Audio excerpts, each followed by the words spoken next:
Hello.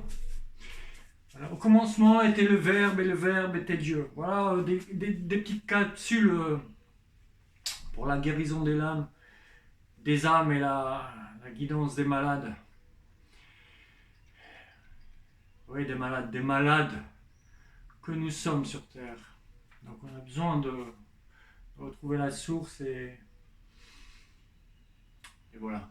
Donc, au commencement était le Verbe. Tout vient du Verbe. Il faut savoir que le Verbe a tout créé. Tout a été créé par la parole du Très-Haut.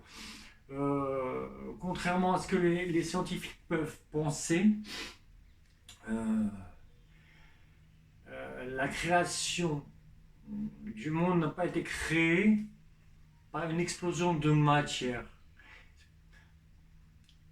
Ça a été créé par un rugissement, par le rugissement d'un lion. Le lion en réalité c'est nous. Le lion c'est l'éternel. Au commencement créa Dieu et Dieu créa. Le lion c'est l'éternel qui fait partie de la création et qui fait partie de nous. C'est cette essence divine qui nous permet de vivre en cet instant, ce présent, ce cadeau. Au commencement était le Verbe. Oui, pourquoi je vous disais que la création n'a pas pu... euh,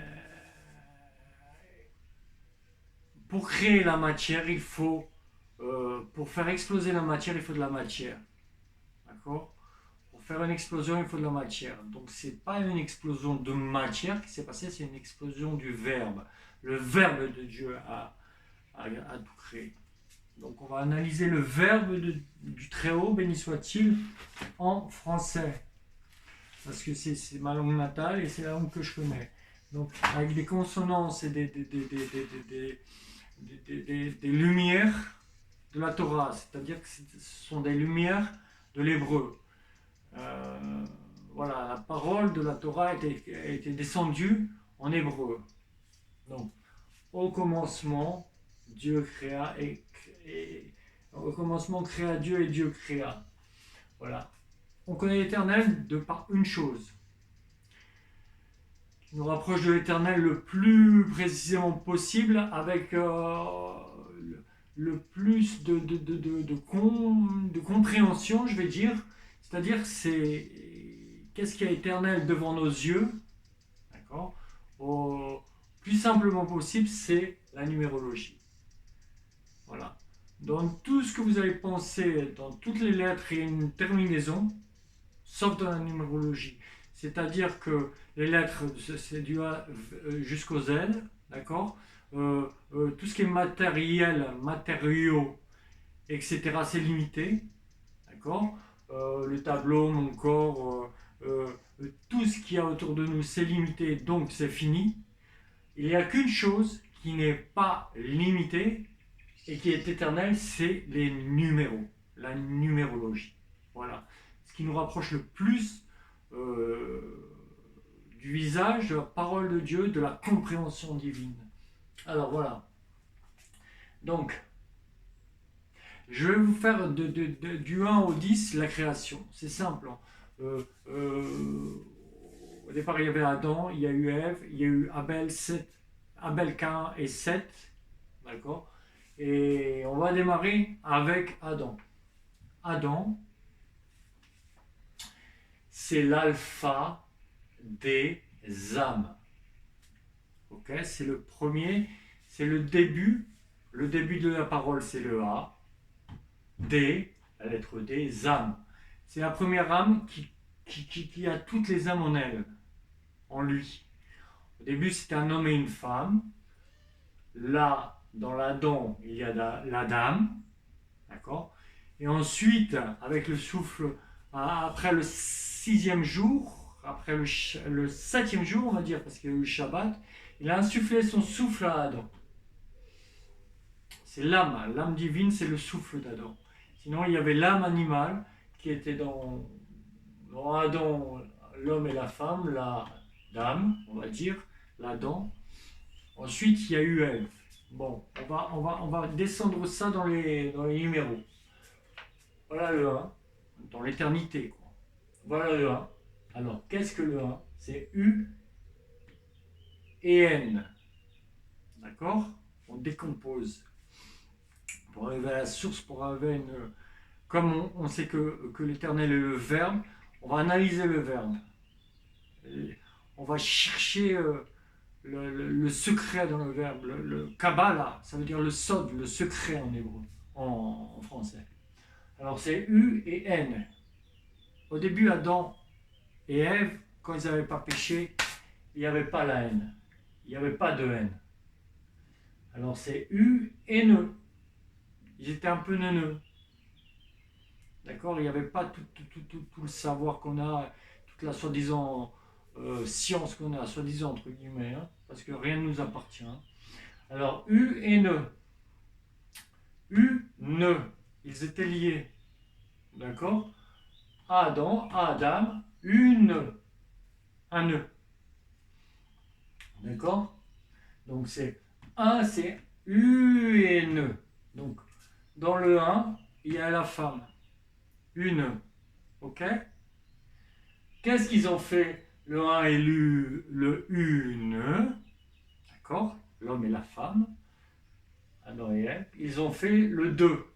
Ils ont fait des œufs. Des, on peut l'écrire comme ça, des œufs, des enfants. Voilà. Un et une, on fait des œufs. Ok? Voilà la Trinité, hein, je vous l'explique voilà, en 2 mots, en 4 mots, je vais vous expliquer. Voilà. 4 mots M-O-T, pas M-A-U-X. Hein. Voilà. Un et une, on fait des œufs. Donc, qu'est-ce que l'un, c'est le Père, qui est dans le Fils, c'est-à-dire que c'est le Père aussi, parce qu'ils sont deux. Qui est le Père, c'est le Seigneur. Et qui est le Fils, c'est le Seigneur. C'est la même phonétique, mais ce n'est pas la même écriture. C'est-à-dire que le Seigneur, c'est chacun de nous. Pourquoi? En restant très bas, très humble, parce que nous avons du sang. Donc, tous les pères, tout ce qui est avec l'Esprit Saint, c'est-à-dire tout le monde, qu'il soit noir, blanc, jaune, rouge, qu'il soit athée, croyant, qu'il soit juif, musulman, hein, c'est tous des pères, parce qu'on a l'Esprit Saint qui nous fait vivre. Sans cet esprit, quand ce souffle nous est retiré, on meurt. Je vous ai expliqué que ce n'est pas le corps qui voit, c'est l'âme qui voit, c'est l'âme qui entend, c'est l'âme qui parle. Et le Seigneur, pardon, le Père et le Seigneur, d'accord, mais le Père est aussi le Seigneur. Ok, voilà le Père, voilà le Fils, le Seigneur, vu par le Saint-Esprit. Voilà la Trinité. On va dans le 3. Qu'est-ce qu'ils ont fait 1 et 2? Ils ont créé le 3. On retrouve toujours l'unité dans la dualité qui crée l'éternité. D'accord? Ok. C'est pour ça que nous sommes tous différents. Mais nous sommes tous différents avec la même unité. D'accord? C'est très très simple quand on ne cherche pas à comprendre. Faites rentrer votre cœur. Parce que moi, ce qui m'intéresse, c'est faire descendre ça très bas, comme à des enfants en Matthieu 13, 14. Laissez venir à moi les petits enfants, car à eux le royaume de Dieu leur appartient.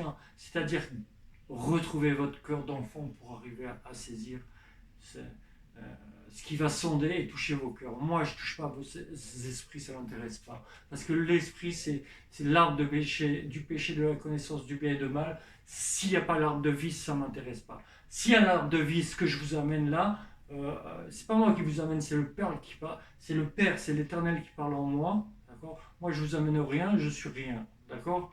Donc, pour laisser la place au très haut, il faut complètement annuler et casser son ego. C'est ce que je fais. Voilà. Donc là, il a créé le 2, qui a créé le 3. Qu'est-ce que le 3? Le 3, c'est le T. Le T, c'est la croix. D'accord? Je vais vous faire voir ensuite que la croix de David ou la croix de Christ, c'est la même chose. Qu'est-ce que la croix? C'est la terre, ce qui est horizontal, en faisant descendre ce qui vient de la verticale, ce qui vient du ciel. Voilà, c'est ça la croix. Bon, la croix, ça s'écrit comme ça. Croix. Plus au loin, roi. C'est la croix des rois. C'est, on descend plus bas encore, on analyse encore, le roi des rois. Ok? C'est, la lettre C, le roi des rois. Ok, voilà la Trinité. La vraie Trinité, la pure Trinité, c'est-à-dire que c'est la dualité qui crée l'unité. D'accord? L'homme et la femme qui créent la vie. Voilà, voilà le Tout-Puissant. Il a fait l'homme à son image, d'accord? Il a fait l'homme à son image. Il a sorti l'homme, la femme de l'homme pour créer la vie. Voilà. On va laisser le 4, le 5, le 6. 1, 2, 3, 4, 5, 6. Adam et Ève veut. Alors, regardez Ève. Adam et Ève, regardez. 1 et 2 égale Ève. On l'écrit comme ça. Ève, 2 E, pas 3. C'est pour ça que Abel a été retiré et il a resté que Cain et Seth. Je ne développerai pas encore pourquoi l'Éternel n'a pas parlé des filles, par pudeur simplement.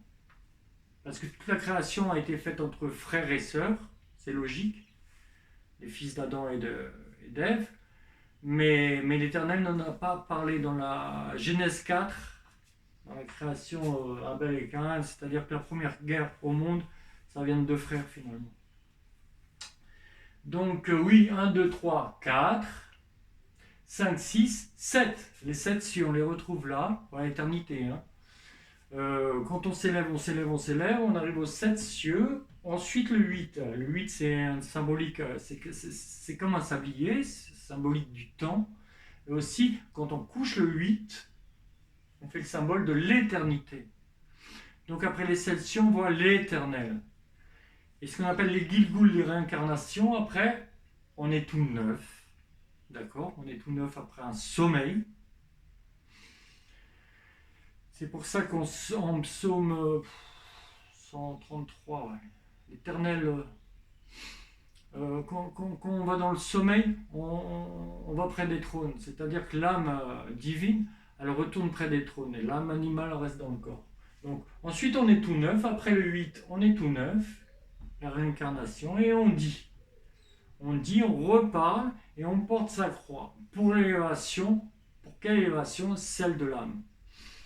Bon, après le 11, on peut développer aussi le 11, c'est... Bon, bref, voilà, voilà, par l'éternité, c'est-à-dire par la numérologie, la science basique et un rappel, on va dire un rappel à la création. Donc, et dans la Torah, on lit bien aussi, et il n'y a pas que la Torah, il y a beaucoup de livres qui en parlent, notamment même le Coran avec lors de la... Quand on va dans le jardin ça veut dire pardes, ça veut dire paradis, ça veut dire jardin, ça veut dire aussi ici sur terre. Quand on revient là pour s'élever encore plus près des trônes, près du Très-Haut, on a ces vierges, ce qu'ils s'appelle par vierge, c'est-à-dire qu'on a tous ces cadeaux qu'on a aujourd'hui, d'accord? Quand on est conscient, on le sait. Et ce qu'on appelle dans beaucoup de religions, entre guillemets religions, de livres saints, on connaît les Gilgulim, les réincarnations. Voilà. Rien ne se crée, rien ne se perd, tout se transforme. Bon, on ne va pas développer ça. Voilà. Un petit cours rapide. Après, regardez, le premier mot de la Bible, la Sainte Bible, c'est au commencement.